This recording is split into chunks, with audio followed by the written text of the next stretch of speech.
11 июн раиси Маҷлиси Миллии Маҷлиси Олии Ҷумҳурии Тоҷикистон раиси шаҳри Душанбе муҳтарам Рустами Эмомалӣ бо раиси иҷлосияи 78-уми Маҷмаи Умумии Созмони Милали Муттаҳид Денис Фрэнсис мулоқот анҷом доданд. Дар оғози суҳбат муҳтарам Рустами Эмомалӣ раиси иҷлосияи 78-уми Маҷмаи Умумии Созмони Милали Муттаҳид Денис Фрэнсисро ба Тоҷикистон хайрамақдам гуфта, иштироки ӯро дар кори конференсияи сеюми оби Душанбе дар роҳи расидан ба ҳадафҳои глобалии ҳамоҳангшуда дар соҳаи об муҳим арзёбӣ намуданд. Зикр гардид, ки Тоҷикистон ба рушду тавсияи муносибатҳо бо Созмони Милали Муттаҳид таваҷҷӯҳи махсус зоҳир карда, дар ҳамкорӣ бо ин созмони бонуфуз таи зиёда аз 2 даҳсола масъалаҳои марбут ба обро дар рӯзномаи ҷаҳонии рушд пеш мебарад. Бо қаноатмандӣ иброз карда шуд, ки Президенти Ҷумҳурии Тоҷикистон пешвои миллат муҳтарам Эмомалӣ Раҳмон дар пешниҳоду муаррифии ташаббусҳои ҷаҳонӣ дар масъалаҳои обу иқлим нақши пешоҳангиву фаъол доранд. Ҳамчунин мин баъд низ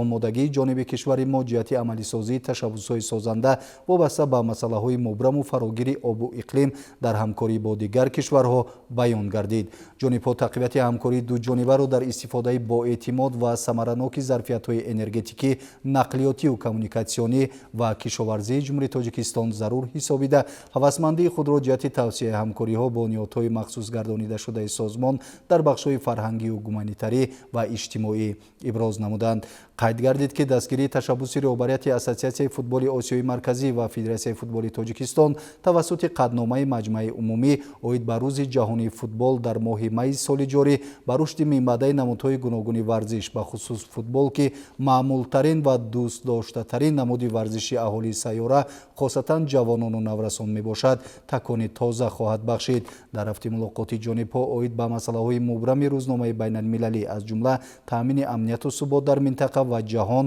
мубодилаи афкор карданд.